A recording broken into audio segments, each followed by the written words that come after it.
Happy Ganesh ପୂଜା ସାଙ୍ଗମାନେ। ସକାଳୁ ଉଠି ଆଗ ଟିକେ ନିତ୍ୟକର୍ମ ସାରି ଚା ଟିକେ ପିଇବାକୁ ପଳେଇ ଆସିଲେ, କାରଣ କାଲି ବାଲି ତୃତୀୟ ଉପବାସ ଥିଲା।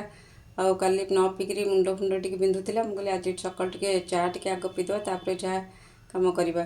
ଆଜି ଗଣେଶ ପୂଜା, ତ ଆଜି ଆମ ତ ଗଣେଶ ପୂଜା ହେବାର ନାହିଁ, ତେଣୁକରି ଆଗ ଚା କରି ଟିକେ ରୁଟି ସେକା ରୁଟି ଖାଇଦେଲି। ବାବୁଙ୍କ ପାଇଁ ଟିକେ ଓଟ୍ସ ଆପଲ୍ ଜୁସ୍ କରିଦେଲି।